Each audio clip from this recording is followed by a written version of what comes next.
So I'm here in Colchester, I'm backstage at the Arts Centre, and look who it is, it's Patrick Monahan. Hello Matt, how's it going? Look at the glamour, is there enough know. mic stands here?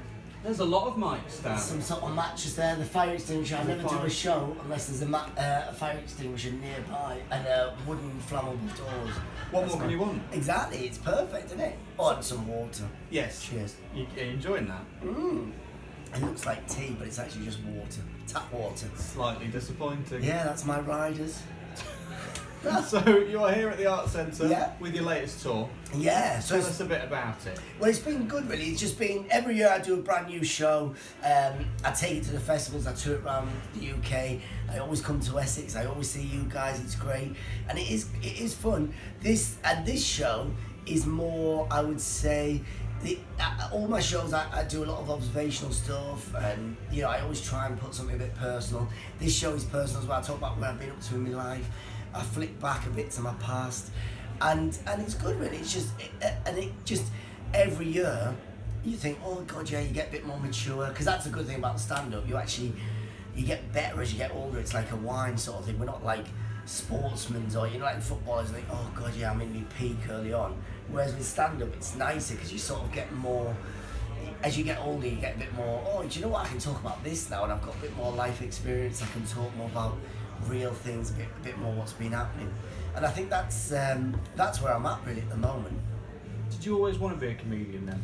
Yeah, I think so. I think I didn't really want to be a stand-up because I didn't know what that was when I was growing up. I think stand-up or a comedian to me was someone who'd wear a bow tie and go and do like ridiculous jokes or things that I remembered, but I can't really, I wouldn't remember jokes. If you said to me, oh, tell us a joke, I'd be like, well, I can tell you an observation, or I can tell you about something funny about my life, but I couldn't tell you a joke, which has got like a setup and a punchline. But I suppose we write them, but we write them in our own styles and stuff. But no, it's interesting because I don't know really in terms of what I'd want to do in life. If someone said to me when I was a kid, what do you want to do? And I go, well, just talk really. I'd love to do that for a living. You're good at that? Yeah, exactly. And I think it's funny because I do stand up for a living, but I don't really see it as a job. I just see it as fun. And I think that's the best thing. If you do something where you don't feel like you hate getting out of bed for, I love it. I love getting up and then writing, thinking, what am I doing today? Where are we touring? Where are we going today? And I love that. I enjoy it. Whereas other people, I remember when you were younger, you did like daft jobs, or you're doing stuff where you're working in a factory or whatever, and I suppose it is quite hard. You think, oh god, I've got to get up the next day and go and put 8 hours in packing frozen sausages and burgers into a box. Whereas this is great. I go, right, where am I today? Oh right, I'm in Colchester. Where am I tomorrow? I'm going to the New Forest. I'm going to Devon. What's going to be there? I'll go and have a look at the town, see what it's like. And it's fun really. It's great. Can you believe it's nearly 8 years since you won Show Me the Funny? Yeah, exactly. It's just, that feels like it was only yesterday, because that was, such a fun show for anyone who had never seen it. It was a bit like, it was a comedy show, but they got people who had, from all different backgrounds.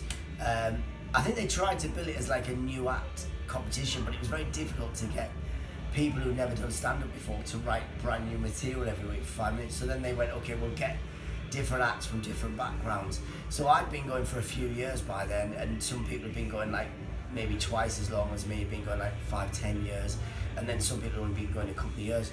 So they contacted our agents and just said, look, do you want to do the show? And I said, yeah, it sounds like right, good fun. Just they take you around different places, and yeah, why not do it? It was so good. But it taught me a lot about the stand-up, like where I am now, because it shows you, when you're doing shows like that, you've got to do 5 minutes, you're finally editing it, and also it gets edited on TV by then. But when we're doing stand-up, the show's an hour and a half, so we've got to edit it. I'll go and do 3-4 hours and write it. I could talk for 5 hours doing comedy, but I've got to edit it down to an hour and a half, and I think that is good, but it's a different audience to what the TV want. The TV want, right, here's a quick routine before we go to the break, here's a quick thing we can call back to see what's going to happen. Whereas when you watch a comedian live, everything's going to happen. There's no interval. I can't suddenly do a routine and then halfway through I'll go, actually, do you know what, I'm going to edit this.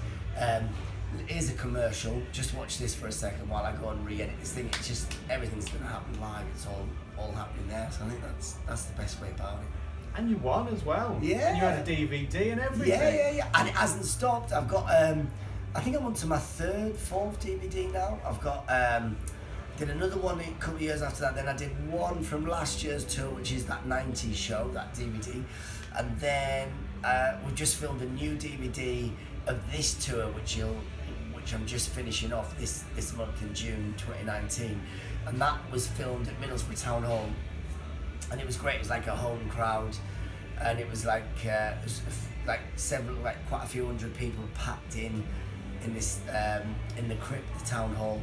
And that DVD will be out hopefully in a couple of months, and then I'll put some stuff online. Everyone likes it online now. It's all online, isn't it? You've got to get online. You've got to get on the Instas and the Twitters and the whatevers. I hear that you're on Instagram. I am now on Instagram. What's happening with that? I have recently got onto Instagram, and yes, that I don't really know what I'm doing with it. To be what fair. are you doing? And what are your pictures? What have you got pictures of? I think so far it's pictures of me and radio stuff, really. Oh, and a picture from Disneyland I've got on. Oh my God, which Paris? Or Paris. Florida? And what was it good? What did you go on? It was lovely, yeah. It was really nice. It was near Christmas, so it was all done for Christmas. It was very lovely.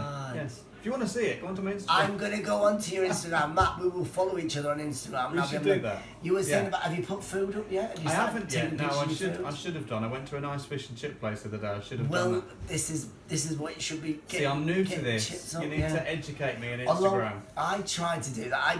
I started doing bits and pieces about food, but then when I took pictures of food, it looked horrific. But I thought, do you know what? I can't put this up. It just looks that bad that I'm not eating. But actually, it just tastes quite nice. I think that's the problem with Instagram, where they have all these filters. Have you done that yet? With all these? I did experiment with the filters. They're a bit strange. You've got to be careful, because when you put them filters on, it actually makes it look like the food is it's like yellow, or you're eating sand. God. It just makes everything go yellow, and I think, actually, that's probably not the best thing. Yeah, no, don't eat sand, kids. Yeah, exactly. No. Put a green salad on there. It just looks, it looks like it's been burnt under the sun. Yeah. How can you burn the salad? It's got a bit yellowy. It's nice. It's the filter, honestly. Final question: what advice would you give to people who are thinking about maybe giving comedy a go, or have always wanted to get into comedy? What would you say? Oh God, I would say do it. I mean, it's one of them things where now look.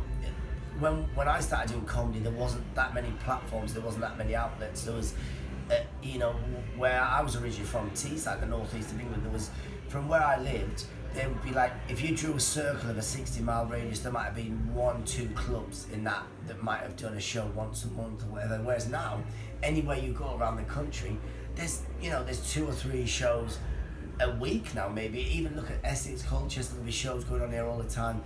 Whereas, and the main place to be was either London or Manchester, whereas now you can be anywhere really around the UK. So I would say do it, just write your stuff. Also, it's not just about doing it live. I mean, the whole industry is changing, which is for a good way as well, Like I do YouTube stuff as well, so I put videos out on my YouTube. I've got a new podcast that I'm doing, it's called Comedian Without Borders. And that's where you can build a following as well as doing live stuff. I mean, it's great with live, I do it every year, so I build a following, people come see me live.